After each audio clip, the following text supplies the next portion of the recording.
जय हिंद दर्शकों, मैं हूं जितेंद्र दीक्षित। 4 PM महाराष्ट्र में आपका स्वागत है। दर्शकों, जब कोई आदमी किसी से कोई एहसान ले लेता है तो फिर एहसान लेने वाला आदमी एहसान देने वाले के सामने कमजोर हो जाता है। उसकी बार्गेनिंग पावर कम हो जाती है और उससे ज्यादा तकरार नहीं कर सकता। ऐसा ही मामला इस वक्त महाराष्ट्र की राजनीति में देखा जा रहा है और एकनाथ शिंदे की हालत एहसान लेने वाले उस शख्स की तरह हो गई है जो कि एहसान देने वाली पार्टी के सामने ज्यादा कुछ नहीं बोल सकते। एकनाथ शिंदे इस वक्त बुरे फंसे हैं। एक तरफ उनके ऊपर अपनी पार्टी के नेताओं का दबाव है कि लोकसभा चुनाव में पार्टी को ज्यादा से ज्यादा सीटें मिलनी चाहिए। सीट बंटवारे के दौरान महायुति में जो तमाम घटक दलों के बीच में चर्चा हो रही है सीटों को लेकर, तो वहीं दूसरी तरफ बीजेपी जो मौजूदा सीटें भी हैं, जहां पर शिंदे गुट के सांसद हैं, 2019 में अविभाजित शिवसेना को 18 सीटें मिली थी और उन 18 सीटों में से 13 सांसद जब शिवसेना में बगावत हुई तो एकनाथ शिंदे के साथ में आ गए।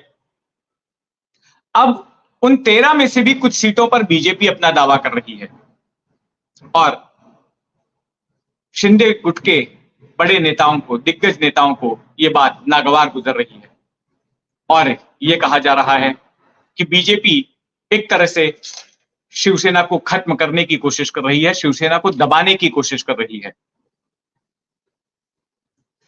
दरअसल शिंदे की यह हालत क्यों हुई?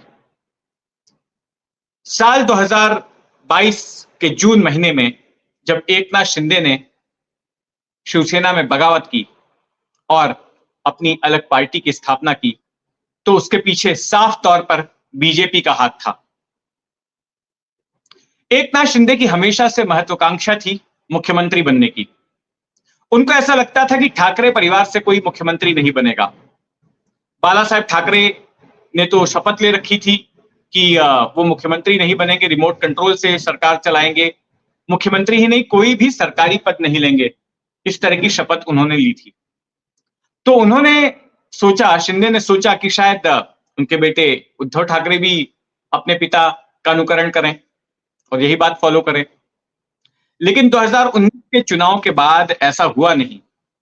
जब शिवसेना का बीजेपी से गठबंधन टूट गया और फिर शिवसेना ने कांग्रेस एनसीपी के साथ हाथ मिलाकर सरकार बना ली, तो उस वक्त शुरुआती तौर पर नाम एकनाथ शिंदे का चर्चा में चल रहा था और सब यही मान रहे थे कि उद्धव ठाकरे भी रिमोट कंट्रोल सरकार का अपने हाथ में रखेंगे और एकनाथ शिंदे सरकार चलाएंगे, मुख्यमंत्री बन जाएंगे। लेकिन ऐसा हुआ नहीं। उद्धव ठाकरे खुद मुख्यमंत्री बन गए और उसी साल उनके बेटे आदित्य ठाकरे ने भी चुनाव लड़ा वर्ली से और उनको भी कैबिनेट मंत्री बना दिया गया सीधे और मंत्रालय दे दिए गए पर्यटन और पर्यावरण के। अब चर्चा यह भी होने लग गई कि आदित्य ठाकरे आने वाले वक्त में मुख्यमंत्री बना दिए जाएंगे और अभी उस्मानाबाद में, धाराशिव में उद्धव ठाकरे ने तो खुलकर यह कह दिया कि हां, वो आदित्य ठाकरे को मुख्यमंत्री बनाना चाहते हैं। खुलकर यह बात कबूल कर ली। तो यह बात उस वक्त भी हो रही थी। फिर ऐसे में एकनाथ शिंदे जैसे वरिष्ठ नेता, उन्होंने सोचा कि हमारा क्या, हमने पार्टी को खून पसीना दिया है, पार्टी को बड़ा बनाने में हमने मेहनत की है और हम कभी ऐसे पद पर नहीं जा सकते। और भी कई कारण थे। सरकार के दौरान जिस तरह से उनके मंत्रालय में, जब सरकार थी उस दौरान उनके मंत्रालय में जिस तरह से आदित्य ठाकरे का हस्तक्षेप होता था या उनके करीबी लोगों का हस्तक्षेप होता था, तो उससे एकनाथ शिंदे नाराज थे और इस जैसे तमाम कारणों की वजह से फिर आखिर में एकनाथ शिंदे ने बगावत कर दी और इस बगावत में उन्हें समर्थन मिला बीजेपी का। तो जब बगावत हुई तो शुरुआत में जो विधायक एकनाथ शिंदे के साथ आए, जो 16 विधायक पहले गए, फिर बाद में संख्या बढ़ते बढ़ते बढ़ते 40 हो गई। तो पहले बीजेपी शासित राज्य गुजरात में गए, सूरत में उनको ठहराया गया। वहां से एक और बीजेपी शासित राज्य आसाम में गए, वहां गुवाहाटी में उनको ठहराया गया। बीजेपी के नेता इस बीच उनके साथ में थे, संपर्क में थे, मीटिंग्स कर रहे थे। फिर वहां से एक तीसरे बीजेपी शासित राज्य गए, गोवा। पंजिम में रहे। और फिर इसके बाद जब तय हो गया कि बीजेपी और शिवसेना की सरकार बनेगी, तो मात्र 40 विधायक होने के बावजूद भी एकनाथ शिंदे को बीजेपी ने मुख्यमंत्री बना दिया। सभी को शौक लगा, अरे बीजेपी के पास तो खुद अपनी 105 सीटें हैं और ऐसे में सिर्फ 40 विधायकों वाले आदमी को आपने मुख्यमंत्री बना दिया।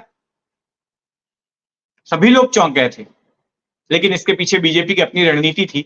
शिंदे एक मराठा चेहरा है और तब बीजेपी का आला नेतृत्व को समझ में आ गया था कि आने वाले वक्त में मराठा आरक्षण का आंदोलन गर्म होगा, तो उससे निपटने के लिए एक मराठा चेहरा ही चाहिए, ब्राह्मण चेहरा नहीं, देवेंद्र फडणवीस नहीं। और इसी वजह से एकनाथ शिंदे को सीएम बनाया गया, क्योंकि बीजेपी के पास अपना कोई धारदार आक्रामक बड़ा मराठा चेहरा नहीं है, तो शिंदे को यह मौका मिल गया। अब शिंदे भी गदगद हो गया कि मात्र 40 विधायकों के होते हुए भी उन्हें मुख्यमंत्री पद मिल गया। एक तरह से ये एहसान ही था बीजेपी का उनके ऊपर। अब चूंकि एहसान तले दब चुके हैं शिंदे, तो अब लोग सवाल पूछ रहे हैं कि किस मुंह से वो बार्गेनिंग करें, क्योंकि राजनीति में कुछ भी फोकट में नहीं होता है, मुफ्त में नहीं होता है। जब बीजेपी ने उनको मुख्यमंत्री बना दिया 40 विधायक होने के बावजूद, तो बदले में बीजेपी चाहती है कि वो ज्यादा से ज्यादा सीटों पर उन्हीं के उम्मीदवार उतरें। महाराष्ट्र में कुल 48 सीटें हैं। अब इन 48 सीटों में से बीजेपी 32 सीटों पर अपने उम्मीदवार उतारना चाहती है और शिवसेना को मात्र 12 सीटें देना चाहती है। जबकि जब अविभाजित शिवसेना थी 2019 में, तब शिवसेना के हिस्से में 22 सीटें आती थी, जिनमें से 18 सीटें उसने जीती थी। और बगावत के बाद भी 13 ऐसे सांसद हैं जो अभी एकनाथ शिंदे के साथ हैं, लेकिन जिन 13 सीटों पर शिंदे के सांसद मौजूद हैं, उनमें से भी कुछ सीटों पर बीजेपी अपने उम्मीदवार उतारना चाहती है। तो ये जो असंतोष शिवसेना के अंदर चल रहा है, अब वो खुलकर सामने आ गया। और इस मामले में सबसे ज्यादा मुखर हुए रामदास कदम नाम के नेता, जो कि पहले फडणवीस सरकार में मंत्री भी रह चुके हैं। और उन्होंने सीधे तौर पर यह आरोप लगाया कि बीजेपी जो है भरोसा तोड़ने का काम ना करे, बीजेपी हमारा गला ना काटे। इससे तो ऐसा लग रहा है कि बीजेपी और किसी पार्टी को पनपने ही नहीं देना चाह रही है। तो इस जैसे गंभीर बयान उन्होंने दे दिए। उधर एनसीपी भी नाराज है। एनसीपी को सिर्फ 4 ही सीट दी जा रही है, अजीत पवार वाली एनसीपी को, वहां पर भी बगावत हुई थी।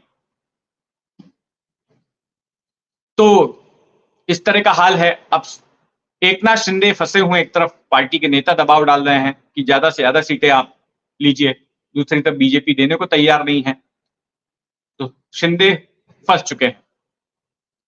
तो खैर देखते हैं आगे क्या कुछ होता है, किस तरह से सीटों का बंटवारा होता है। हमारी उस पर नजर बनी रहेगी। आप भी अपनी नजर बनाए रखें 4 PM महाराष्ट्र पर। और अगर आपने अब तक इस चैनल को सब्सक्राइब नहीं किया है तो सब्सक्राइब कर लें। जय